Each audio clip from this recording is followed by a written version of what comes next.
Pourquoi je transpire beaucoup? Dans une vie quotidienne rythmée par diverses activités, la transpiration peut parfois devenir une préoccupation notable. Pourtant, ce processus naturel et vital mérite une compréhension approfondie. La transpiration, bien plus qu'un simple effet secondaire gênant, est le résultat d'une régulation sophistiquée du corps humain. Dans cet article, nous explorerons les tenants et aboutissants de ce phénomène. En analysant les multiples facteurs qui peuvent expliquer pourquoi certaines personnes transpirent davantage que d'autres. Que ce soit lié à la génétique, à l'environnement, aux émotions ou à des conditions médicales.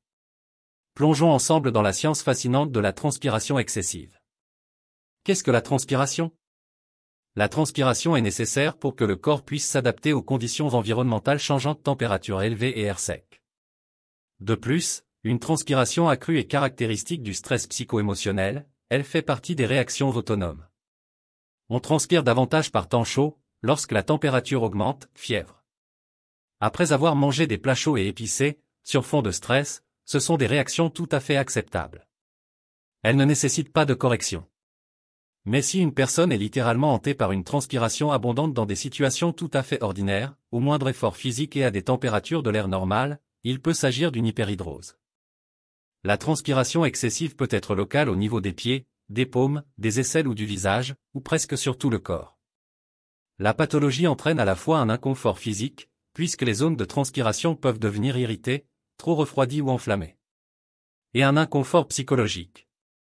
Des vêtements mouillés avec des taches, une odeur désagréable, un inconfort au toucher.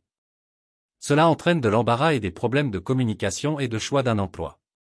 Souvent, une transpiration excessive est le signe de problèmes de santé qui doivent être identifiés et traités.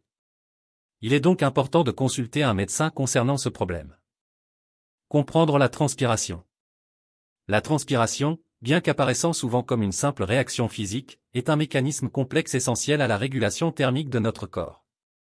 Ce processus physiologique permet de maintenir une température corporelle optimale. Les glandes sudoripares, réparties sur la peau, produisent un liquide composé principalement d'eau, de sel et de substances chimiques. Lorsque ce liquide s'évapore à la surface de la peau, il libère de la chaleur, refroidissant ainsi le corps. Cette régulation thermique est cruciale, notamment lors d'efforts physiques ou d'exposition à des températures élevées. La transpiration, bien loin d'être un inconvénient, se révèle être une alliée indispensable dans le maintien de l'équilibre thermique du corps humain. Comprendre ce processus complexe jettera une lumière nouvelle sur la nécessité biologique de la transpiration. Et sur la diversité des réponses individuelles à ce mécanisme naturel. Facteurs génétiques. L'influence génétique sur la transpiration est un domaine fascinant où la génétique familiale et l'hérédité interviennent de manière significative. Certains individus sont génétiquement prédisposés à transpirer davantage, une caractéristique souvent héritée de leurs parents. Des études ont identifié des gènes spécifiques liés à la régulation de la transpiration, et leur expression varie d'une personne à l'autre. Cette diversité génétique explique pourquoi certaines familles ont une propension naturelle à la sudation abondante, tandis que d'autres semblent moins affectées.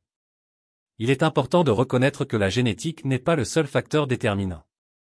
Les interactions complexes entre les gènes et l'environnement peuvent également jouer un rôle crucial. Facteurs environnementaux. Les facteurs environnementaux jouent un rôle majeur dans la régulation de la transpiration.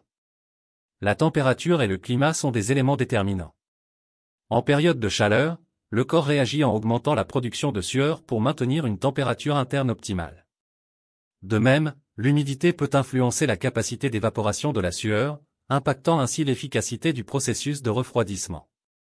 Le niveau d'activité physique constitue un autre facteur environnemental crucial. Lors d'exercices physiques intensifs, le corps produit davantage de chaleur, déclenchant une augmentation de la transpiration pour réguler la température corporelle. Cela explique pourquoi l'effort physique peut souvent être accompagné d'une sudation plus prononcée. Facteurs émotionnels. Les facteurs émotionnels peuvent exercer une influence notable sur la transpiration. Le stress et l'anxiété, par exemple, déclenchent souvent des réponses physiologiques, dont une augmentation de la production de sueur. Cette réaction est due à l'activation du système nerveux sympathique, qui prépare le corps à réagir face à une situation de stress. Le lien entre les émotions et la transpiration souligne l'importance de la connexion entre le système nerveux et le système endocrinien. Les émotions fortes peuvent provoquer des changements hormonaux qui, à leur tour, affectent la production de sueur. Cela explique pourquoi certaines personnes peuvent transpirer abondamment dans des situations stressantes. Conditions médicales sous-jacentes. La transpiration excessive peut également être liée à des conditions médicales sous-jacentes. L'hyperhidrose, par exemple, est une affection caractérisée par une production de sueur abondante. Souvent sans lien apparent avec la température ou l'effort physique. Cette condition peut affecter différentes parties du corps, entraînant une gêne significative dans la vie quotidienne. Au-delà de l'hyperhidrose, d'autres problèmes de santé tels que des troubles métaboliques, des déséquilibres hormonaux ou des infections peuvent également contribuer à une transpiration excessive. La consultation d'un professionnel de la santé est essentielle pour établir un diagnostic précis et déterminer le traitement approprié. Gestion de la transpiration. La gestion de la transpiration excessive peut varier en fonction de ses origines. Pour ceux dont la sudation est liée à des facteurs environnementaux, des ajustements tels que le port de vêtements légers ou la pratique d'une activité physique régulière peuvent être bénéfiques. La gestion du stress et des émotions peut également jouer un rôle crucial. Cependant, en cas de transpiration excessive persistante et liée à des conditions médicales sous-jacentes, il est impératif de consulter un professionnel de la santé.